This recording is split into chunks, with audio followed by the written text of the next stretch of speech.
Gagavuzlar, Moldova, üç deniz girişimi ve Karadeniz'de yeni istikrarsızlık cepheleri.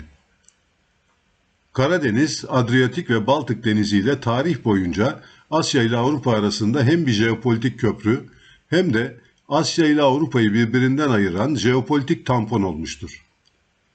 Bu üç deniz, başta İngiltere olmak üzere denizci Avrupa güçlerinin 18. yüzyıl sonrası güçlenen ve büyüyen Çarlık Rusyasını ve etki alanlarını çevrelemek için kullanıldı.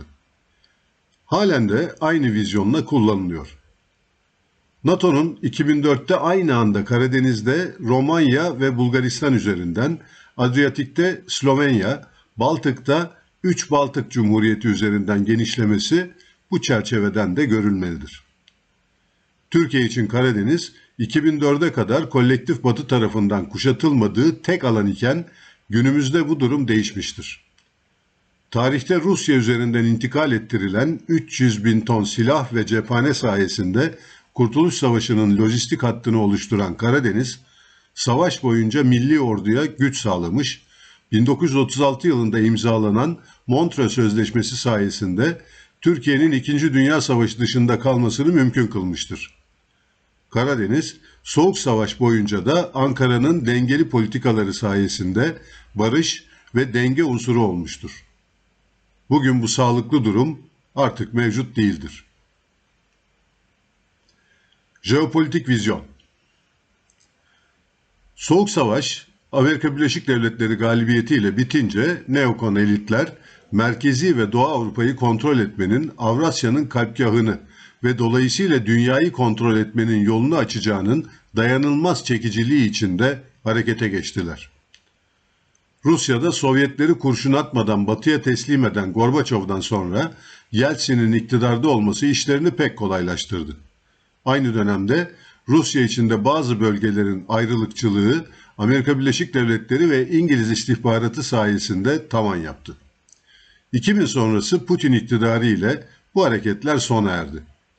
Yeltsin'in ikinci dönem başkanlık seçim propagandasını bile bir Amerikan firmasının yönettiği konjonktürde Rusya, NATO ile ilişkilerini 1991 sonrası geliştirdi. 1991'de Rusya, Kuzey Atlantik İşbirliği Konseyi'ne katıldı ve 1994'te Barış İçin Ortaklık Programı'na dahil oldu.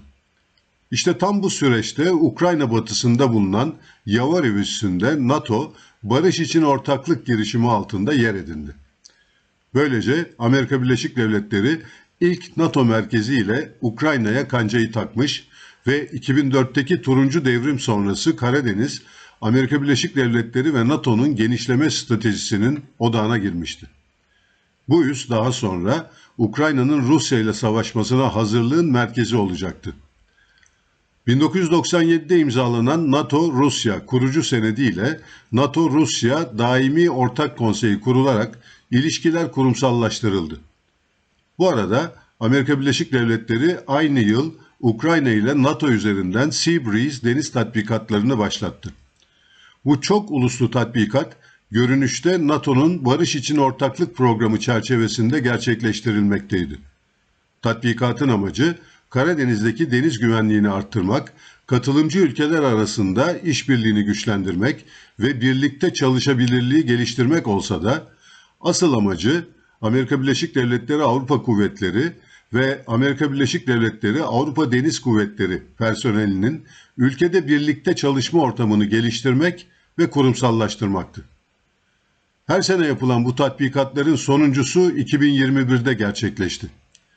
32 ülkeden yaklaşık 5000 personelin 30'dan fazla gemi ve 40 hava aracının görev aldığı bu tatbikattan 6 ay sonra Rusya, Ukrayna'ya müdahale etti. Kısacası Amerika Birleşik Devletleri Karadeniz'de kendi etki alanını genişletmek üzere ana vekil devlet olarak Ukrayna'yı seçti. Kullanışlı vekil Ukrayna.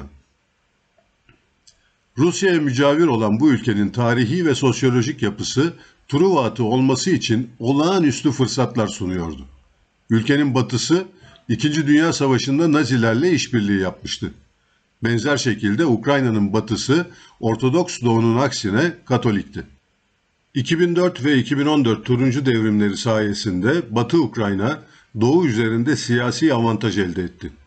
Rusya, 2014'te Kırım'a müdahale etti ve Amerika Birleşik Devletleri'ne dur dedi. Ancak Amerika Birleşik Devletleri durmadı. 2022'de Rusya-Ukrayna savaşı başladı ve aradan geçen 3 yılda Ukrayna her alanda yenildi. Yüz binlerce genç Ukraynalı öldü. Rusya sadece Kırım'ı değil, Novorusya'da Rus nüfusu yaşadığı doğal zenginliklerin ve sanayileşmenin merkezi olan 4 ayrı bölgeyi de Luhansk, Donetsk, Zaporojye, Herson'u topraklarına kattı. Ukrayna'yı Azak Denizi ve kıyısından tamamen kopardılar. Amerikalı neokonlar ve İngiltere finans oligarşisinin kumarına malzeme olan Ukrayna sadece devlet olarak değil, halkı ile de kaybetti. Ukrayna savaş sonrası geleceğini önce İngiltere, sonra da Amerika Birleşik Devletleri ile imzaladığı maden anlaşması ile doğal kaynakları ve altyapısının sömürülmesine açık çek vererek, yani sömürge olmayı kabul ederek şekillendiriyor. Ancak Rusya'nın 3 yıllık savaş sırasında yaşadıkları ve özellikle ana vatanına Ukrayna'dan yapılan füze ve hava vasıtaları ile saldırıları göz önüne aldığında Kiev'in tekrar silahlanmasına ve topraklarında yabancı askeri varlık göstermesine izin verip vermeyeceği belirsizliğini korumakta. Avrupa ve Rusya düşmanlığı. Ukrayna artık Trump'ın açık askeri desteğini de kaybetmiş durumda. Avrupa'da Fransa dışında Ukrayna'da güvenlik garantisi sağlayacak yapılanmaya asker verecek ülke yok. Ancak oksimoron bir şekilde Avrupa Birliği ve İngiltere, Ukrayna'nın savaşa ve Rusya'ya zarar vermeye her koşulda devam etmesini dayatıyor. Rusya'nın akraba toplumu Ukrayna'ya büyük bir güçle saldırması halinde Amerika Birleşik Devletleri dışında onu koruyabilecek askeri yeteneklere sahip olmamasına rağmen Avrupa Birliği ve İngiltere bu kumara devam ediyor. Tekrar hatırlatalım. Jeopolitik kanunlar her şeyin üzerindedir. Yükselen Çin'i Amerika Birleşik Devletleri hem Rusya'da hem de Doğu Akdeniz havzasında 3 savaş devam ederken durduramaz. Bugün için Amerika Birleşik Devletleri'nin gücü tek cepheye yetmektedir. O bile tam değildir. Rusya, başta Amerika Birleşik Devletleri, Avrupa Birliği ve 32 üyeli NATO tarafından tam kapasiteyle desteklenen Ukrayna'yı yenmiştir. Diğer yandan Amerika Birleşik Devletleri'nin amacı Çin'i yenmek olsa da Avrupa Birliği ve İngiltere için asli hedef kıta Avrupa'sında güçlenen Rusya'yı dengede tutmak ve zayıflatmaktır. Bu 18. yüzyıldan beri altın kuraldır. Avrupa'da egemen güçler yeni rakipler istemez. Birinci Dünya Savaşı'nın çıkma nedeni yükselen Almanya'yı kıtaya yani karaya geri itmekti. Savaşın İngiltere tarafından teşvik edilmesi kaçınılmazdı. Ancak bazen evdeki hesaplar çarşıya uymaz. Savaşın Türkler nedeniyle 2 yıl uzaması İngiltere'nin hegemonyayı Amerika Birleşik Devletleri'ne devretmesine, Rusya'nın Sovyet devrimine gitmesine neden oldu. Yeni Ukrayna Moldova mı?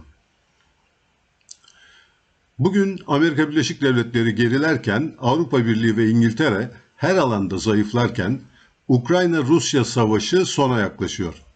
Ancak Rusya'nın dünyanın en büyük nükleer savaş gücüne, çok zengin doğal kaynaklara ve en büyük yüz ölçümüne sahip bir devlet olarak Avrupa'nın yanı başında büyümesine jeopolitik kanunlar izin vermez. Yeni kriz alanları mutlaka çıkacaktır. Geçmişte Gürcistan, Ukrayna ile en büyük adaydı. Ancak coğrafyası Gürcistan'ın Ukrayna gibi mükemmel bir vekil devlet olmasına izin vermiyor. Zira Türkiye dışında bir NATO ülkesiyle sınırdaş değil. Ukrayna, Amerika Birleşik Devletleri ve Avrupa Birliği'nin en sadık 2 vekili Romanya ve Polonya'ya sınırdaştı. Sınırsız askeri destek aldı. Gürcistan aynı konumda değil. Arada deniz var. Türkiye'de Sovyetler ve Rusya ile jeopolitik ilişki kurmanın kurallarını iyi biliyor. Geçmişte Ruzi Nazar ve FETÖ gibi CIA ajanlarının Türkiye'nin başına ne çoraplar ördüğünün bilincinde. O zaman Rusya'nın yıpratılması ve yeni bir kriz alanının yaratılması için yeni adaylara ihtiyaç var. İşte bu noktada karşımıza Moldova çıkıyor. Romanya ve Ukrayna arasında yer alan Moldova, hem NATO hem de Avrupa Birliği için jeopolitik, güvenlik ve stratejik çıkarlar açısından son derece önemli bir ülkedir. Bu ülke aynı zamanda Rusya'nın batı tarafı ileri savunma jeopolitik ekseni içinde yer almaktadır. Transnistria bölgesindeki Rus askeri varlığı ile Ortodoks Türklerin Gagavuzya bölgesi Moldova'nın parçalı yapısının aşil topuklarıdır. Bugün Ukrayna Savaşı'nda Batı'nın umduğu stratejik sonuca ulaşılamamışken Moldova ikinci bir Rus karşıtı tampon ülke olarak konumlandırılıyor. Batı'nın Moldova'ya dayattığı yeni kimlik, dini yapı ve medya düzeni bu ülkeyi Rusya'nın çevrelenme halkasında bir ileri karakola dönüştürme niyetini taşıyor. Bu strateji başarılı olursa Moldova bir sonraki vekil çatışmanın sahnesi olabilir. Gagavuzya ve Transnistria ise bu çatışmanın alevlenme noktaları olabilecektir. Dönüştürülen Moldova. Moldova 2022'de Avrupa Birliği adaylığı statüsü kazanmış ve 2023'te üyelik müzakerelerine başlamıştır. Bu adımlar Moldova'nın batıya entegrasyonunu pekiştirmekte ve Rusya'nın bölgedeki nüfuzunu sınırlamaktadır. Ukrayna-Rusya Savaşı 3. yılını tamamlarken Moldova, Avrupa Birliği enerji altyapısına alternatif hatlar için potansiyel geçiş ülkesi konumunu pekiştirdi. Batı istihbaratı ve siber güvenlik operasyonlarının bir sıçrama noktası olarak önem kazandı. Doğu Avrupa'daki hibrit savaş stratejilerinde özellikle medya, din, eğitim ve etnik yapı üzerinden yürütülen psikolojik operasyonlar için test sahası olarak kullanılabileceği ortaya çıktı. Zaten son aylarda yaşananlar bunu ispat ediyor. Moldova'da yürütülen stratejinin ilk ayağı kimlik yapılarının parçalanmasına yönelik klasik rejim mühendisliği hamleleriyle tanımlanabilir. Özellikle Rusça eğitim sistemine yönelik kısıtlama çalışmaları Moldova toplumunun tarihsel ve kültürel belleğini silme girişimi olarak okunuyor. Aynı zamanda nüfusun yaklaşık %70'inin desteklediği Moldova Ortodoks Kilisesi'ne karşı yapılan baskılar, dini aidiyetin zayıflatılarak Batı merkezli paralel bir dini yapının Besarabya metropolitliği gibi ön plana çıkarılmasını amaçlıyor.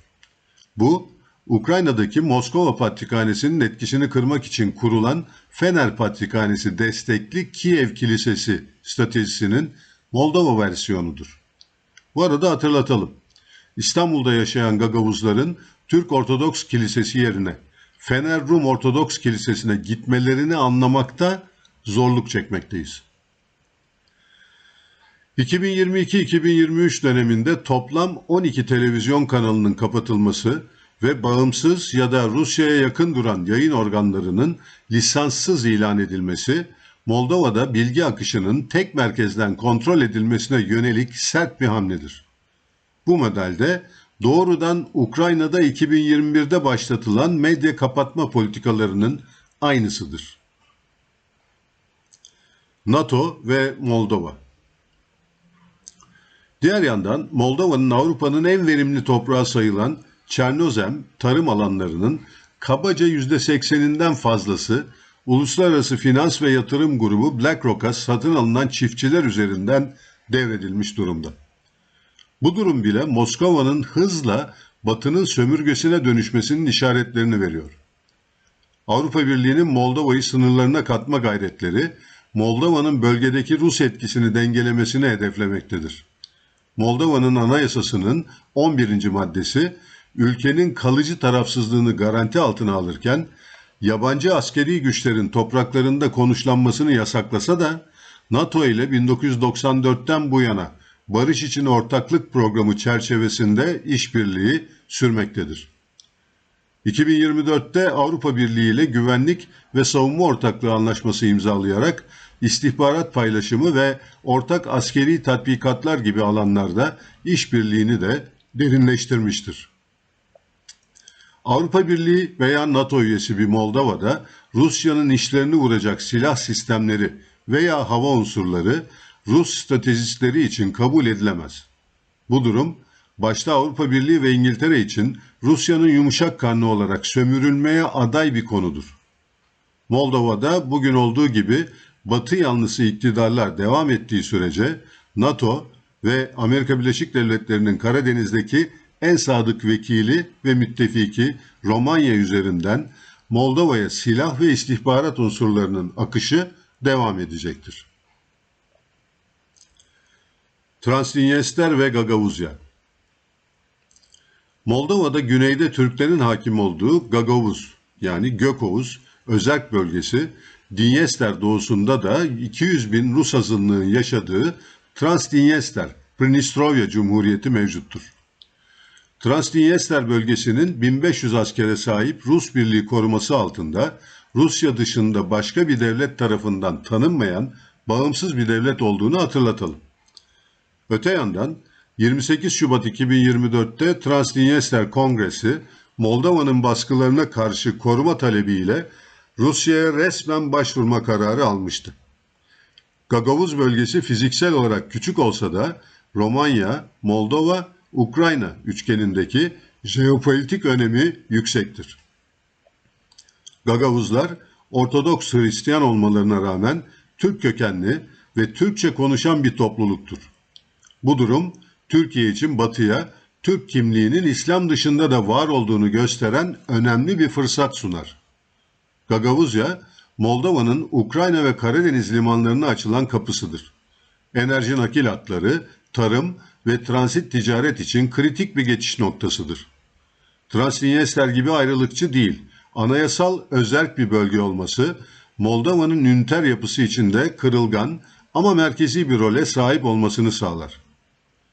Gagavuz özerk bölgesi, Ukrayna Savaşı'nda Rusya'nın yanında durmuş ve olası 2024 baharında Moldova müdahalesine karşı Rusya'dan açık destek talebinde bulunmuştu.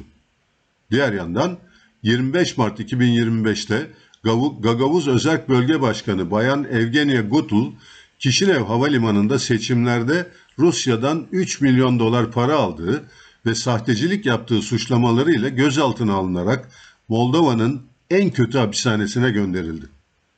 Daha sonra ev hapsine gönderilen Gagavuz lideri yargılanmayı bekliyor.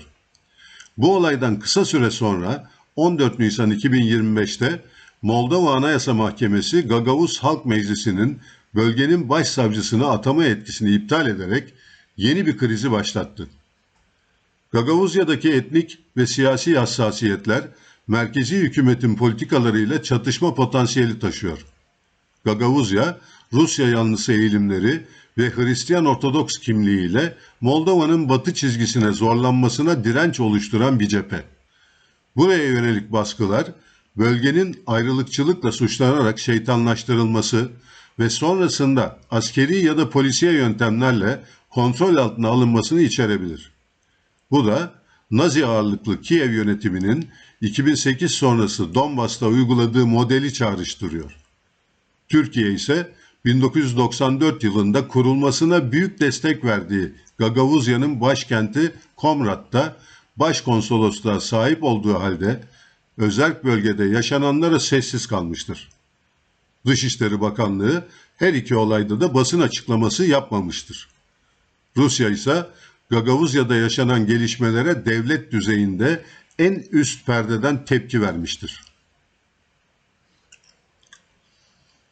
Kriz potansiyeli.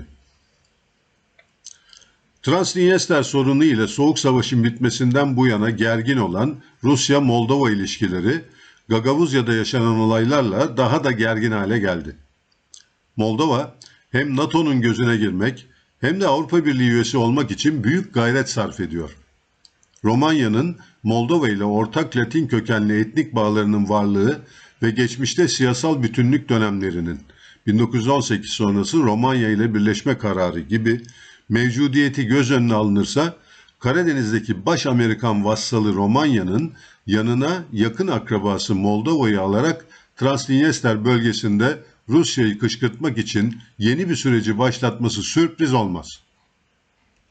Böyle bir durumda Ukrayna Savaşı'nın bir barış anlaşması ile nihayete ermediği konjonktürde Rusya'nın kaçınılmaz şekilde Odessa'ya müdahalesi gündeme gelebilir. Rusya, Odessa'yı alarak Ukrayna'nın denize çıkışını kesebilir. Bu durumda Moldova ve Transnistria bölgesi çatışmaya çekilebilir. Bu durumda Odessa üzerinden Transnistria'ya bir Rus koridoru açılabilir. Bu da Rusya-Moldova ve dolayısıyla Rusya-Romanya krizini tetikler. Rusya ile Moldova'nın silahlı çatışma sürecine girmesi, Amerika Birleşik Devletleri'li neokonların, askeri endüstrinin, Avrupa Birliği ve İngiliz finans oligarklarının en büyük beklentisidir. Eğer Romanya, Polonya rolüne girişir ve Moldova, Ukraynalaşırsa, Türkiye'ye Rusya karşıtlığı için baskılar ve kışkırtmalar artar. Diğer yandan Moldova baskılarına karşı Moskova yanlısı Gagavuz Türklerinin korunması Türkiye için önemli bir sınav olacaktır. Koçbaşı Romanya. Romanya'nın Amerika Birleşik Devletleri ve NATO'nun Karadeniz'deki en önemli koçbaşı olduğunun en etkin iki unsuru Devesul deniz üssündeki SM-3 balistik füze savunma sistemleri ile Avrupa'nın en büyük NATO üssü olacak Mihail Kogalniceanu hava üssüdür. Romanya'da Devesul deniz üssünde Amerika Birleşik Devletleri'ne ait Aegis balistik füze savunma sisteminin SM-3 bataryaları mevcut. 2019'da bu üssü korumak için stratejik Amerikan THAAD hava savunma füze sistemi geçici olarak konuşlandırılmıştı. Bu durum Devesul üssünü ister konvansiyonel, isterse nükleer bir savaşta vurulacak ilk hedef konumuna sokuyor. Bu üssün Türkiye'deki Kürecik X-band radar üssüyle uyum içinde çalışması gerektiğini hatırlatalım.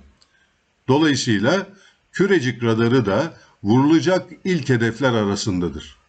Her zaman vurguladığımız üzere gerek Kürecik hava radarı, gerekse İncirlik'te bulunan B-61 taktik nükleer bombaların kullanımı üzerinde hiçbir yetkimiz yoktur. Ancak bu iki askeri varlık üzerinden üstlendiğimiz nükleer saldırıya uğrama riski tarif edilemez büyüklüktedir.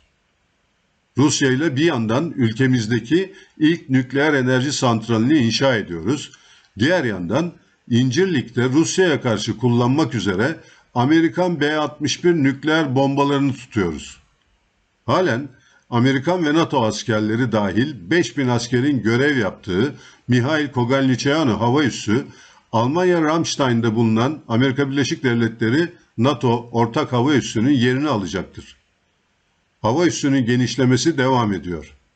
Her ne kadar NATO ve Amerika Birleşik Devletleri kaynakları kullanılsa da Romanya 3 milyar dolara mal olacak bu üs için savunma bütçesinden önemli pay aktarıyor. 2030 yılında ilk genişlemesi tamamlanacak üste 10 bin asker konuşlanabilecek. 2040'ta tam faal hale geçecek üs sadece Rusya'ya değil, Türkiye'ye karşı baskı unsuru olarak da kullanılabilir. Çok ilginçtir. Türkiye, Rusya-Ukrayna Savaşı'nda Montreux Sözleşmesi'nin aktif tarafsızlığı içeren 19. maddesini uygulamakta ve Karadeniz'e tüm savaş gemisi giriş ve çıkışını yasaklamışken, savaş sırasında bu üstten icra edilen NATO hava harekatlarına F-16 savaş uçağı vererek Rusya karşıtı cephede yer almış ve havada tarafsızlığını bozmuştur. Denizde tarafsız kalmayı başaran Ankara, Romenlerin hava destek taleplerine derhal uçak göndermiştir. Jeopolitik körlük bu olsa gerek. Romenlerle Karadeniz'de münhasır ekonomik bölge ve kıta sahanlığı sınırlandırmasında denizden komşu olduğumuzu da unutmayalım. Her iki devletin de Batı Karadeniz'de doğal gaz kaynaklarını çıkardığını ve bu sahanın mücavir olduğunu hatırlatalım. Montreux rejimi sadece Türk boğazlarından geçiş rejimini düzenlemez.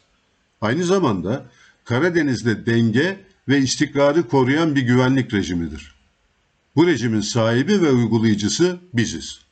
Romanya, Slav ve Türkler arasındaki bir Latin devleti olarak Amerikan vekilliğinde sınır tanımaksızın Karadeniz'e saatli bomba görevini üstleniyor. 3 deniz girişimi. Geçen hafta içinde Türkiye, Polonya liderliğinde yürütülen Üç Deniz girişimine stratejik ortak olduğunu açıkladı. Bu girişimin jeopolitik hedefleri göz önünde tutulmadan sadece lojistik hedefler paralelinde alınan bu karara dikkatle yaklaşmak gerekir. Zira Üç Deniz girişiminin jeopolitik hedefleri arasında sadece Rusya yok. Aynı zamanda Amerika Birleşik Devletleri ve Avrupa Birliği çıkarlarına karşı kendi jeopolitiğini koruyacak Türkiye de var. Yunanistan'ın tam üye olduğu bir girişim, Türk-Yunan çıkarları çatıştığında Yunanistan'a büyük destek sağlayacak ulaştırma altyapısını oluşturuyor. İzah edelim. 1918 yılında yeniden kurulan Polonya'nın ilk başkanı Józef Piłsudski tarafından önerilen Intermarium, yani denizler arasında tasarımı Adriyatik, Karadeniz ve Baltık hattında yer alan ve Sovyet Rusya'ya karşı bir set oluşturan çok uluslu devletler topluluğunu öngörüyordu. Litvanya, Letonya, Estonya, Finlandiya, Beyaz Rusya, Ukrayna, Macaristan, Romanya, Yugoslavya ve Çekoslovakya bu topluluğun parçalarıydı. Amaç Rus İmparatorluğu'nun parçalanmasına hizmet etmekti. Ancak planlar tutmadı. Bu süreç Hitler Almanyası'nın 1 Eylül 1939'da Polonya'yı işgale başlamasıyla son buldu. Polonya, 2015'ten itibaren Cumhurbaşkanı Andrzej Duda tarafından Üç Deniz girişimini deklare etti. Girişim, Baltık, Karadeniz ve Adriyatik denizleri arasında yer alan 12 ülkenin ekonomik ve altyapı gelişimini hedefliyor. Önce 12 Avrupa Birliği üyesi, Avusturya, Bulgaristan, Hırvatistan, Çekya, Estonya, Macaristan, Letonya, Litvanya, Polonya, Romanya, Slovakya, Slovenya ve sonradan Yunanistan ile bir forum oluşturuldu. Foruma Almanya davet edilmedi. Bugün de Polonya, Almanya'yı ve Avrupa Birliği'ni dışarıda tutarak doğrudan Amerika Birleşik Devletleri ile Rusya'ya karşı özel bir ittifak ilişkisi geliştirmeye çalışıyor. Hedef, Brüksel'i atlayarak Rusya'ya karşı bir Doğu Avrupa cephesi kurmak. Amerika Birleşik Devletleri'ni bölgeye doğrudan çekmek. Girişim, transatlantik yapının başta ulaştırma altyapısı olmak üzere operasyonel kabiliyetlerinin önemli bir parçası olarak düşünülüyor. Üç Deniz girişimi Brüksel'i atlayarak ve Berlin'i dışlayarak Polonya'nın öncülüğünde Rusya'ya karşı Doğu Avrupa'da Amerika Birleşik Devletleri kontrolünde bir etki alanı yaratmaya yönelik jeopolitik bir hamle olarak değerlendirilebilir. Avrupa Birliği'nin artık Doğu-Batı olarak bir bölünmeye doğru gittiğini görmekte olan Amerika Birleşik Devletleri'nin doğrudan dahil olacağı ve kendi kontrolünde olacak yeni bir jeopolitik proje olarak yürütülüyor. Polonya'nın bu girişimi Amerika Birleşik Devletleri'nin öncülüğünde geliştirilecek yeni Avrupa güvenlik mimarisi içinde son derece kullanışlı bir araç konumundadır. Üç Deniz girişimi, Orta ve Doğu Avrupa ülkelerinin karayolları, demiryolları, limanlar, dijital ve enerji altyapılarını modernize etmek ve birbirine entegre etmek amacıyla altyapı projeleri yürütmek için bir yatırım fonu kurdu. Ve Amerika Birleşik Devletleri bu fona şu ana kadar 300 milyon dolar doğrudan destekte bulundu ve destek olmaya devam edeceğini beyan etti. Girişimin ulaştırma altyapı yatırımları arasında NATO'nun doğu kanadındaki askeri hareketliliğine katkı sağlayacak en önemli koridor Via Carpathia'dır. Toplam uzunluğu 718 kilometre olup 78 kilometresi tamamlanmış, 289 kilometresi yapım aşamasında, 351 kilometresi ise hazırlık aşamasındadır. Bu eksen, Litvanya'daki Klaipėda limanını Polonya, Slovakya, Macaristan, Romanya ve Bulgaristan yoluyla Yunanistan'daki Selanik'e bağlamayı amaçlamaktadır. Bu ve diğer ulaşım koridorları NATO'nun kuzey-güney ve diğer koridorlarla doğu-batı hattı boyunca caydırıcılığını arttırması için önemli görülmektedir. Moldova'daki iç hareketlenmeleri Üç Deniz girişimi içinde değerlendirmek gerekir. Değerlendirme. Moldova küçük, askeri olarak zayıf ve ekonomik olarak kırılgan olabilir. Ancak jeopolitik anlamda yüksek kaldıraçlı bir ülke haline gelmiştir. Çünkü Ukrayna çatışmasının doğrudan uzantısı olabilir. Moldova, Avrupa Birliği, NATO yayılmasının kapısı konumundadır. Rusya'nın Karadeniz'deki nüfuz alanı için son hendeklerden biridir. Bu yüzden Moldova artık sadece kendi içindeki sorunlarla değil, büyük güçlerin hesaplarının kesişiminde yeni Ukrayna mı olacak sorusunun yanıt arandığı bir jeopolitik laboratuvardır. Gagavuzya'nın geleceği Türkiye'nin Batı sistemleri içindeki özgül ağırlığını ve Türk dünyası içindeki öncülüğünü doğrudan etkileyebilir. Bu nedenle Türkiye için Gagavuzya sadece bir diaspora ilgisi değil, stratejik sürekliliğin batı ucundaki ilk sınav alanıdır.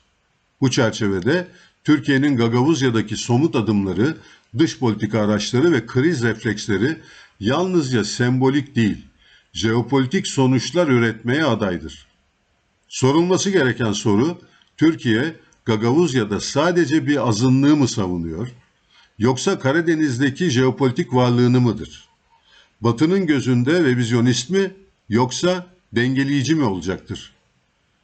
Moldova'nın batı çizgisine zorlandığı ve Gagavuzya'nın özerk yapısının tehdit altına girdiği yeni jeopolitik düzlemde Türkiye yalnızca kültürel bir koruyucu değil, aynı zamanda algı yöneten, kriz dengeleyen ve çok aktörlü diplomasi yürüten bir bölgesel güç olarak sınanıyor. Bu denklemde Türkiye askeri müdahale ile kültürel yumuşak güç arasında hassas bir çizgide ilerlemek zorunda. Romanya ve Rusya'nın farklı gerekçelerle aynı hedefe, Türkiye'nin etkisinin sınırlandırılması hedefine yönelebileceği çok vektörlü bir baskı hattı oluşabilir. Batı sisteminde revizyonist olarak etiketlenmeden etkili olabilmek, Türkiye'nin diplomatik zekasını ve çok kanallı strateji geliştirme kapasitesini test edecektir. Gagavuzya'da yaşanacak her kriz, Karadeniz'in güney cephesinde Türkiye'nin jeopolitik reflekslerini yeniden biçimlendirecektir. Ankara'nın Gagavuzya refleksi sadece bir etnik dayanışma değil, Karadeniz'de tutunma iradesidir. Aynı zamanda Türkiye'nin NATO içinde özerk konumunu sürdürebilme becerisinin sınavıdır. Diğer yandan Amerika Birleşik Devletleri'nin geniş Karadeniz bölgesi ile Polonya'nın üç deniz bölgesi yaklaşımı, Ukrayna ve Gürcistan politikaları jeopolitik hedef ve tutum birliği içindedir. Türkiye, büyük bir jeopolitik körlükle stratejik ortağı olduğu üç deniz girişiminin dolaylı yoldan Karadeniz üzerinde yaratacağı baskılara, dengesizliklere ve Montreux Sözleşmesi'nin sağladığı rejimin değişmemesine tarihte örneği sadece İkinci Dünya Savaşı'nda yaşandığı kadar hassasiyet göstermelidir. Cem Gürdeniz. Rehberimiz ufuklara koşuyoruz. Yüreğimiz bayrak açtı. Yar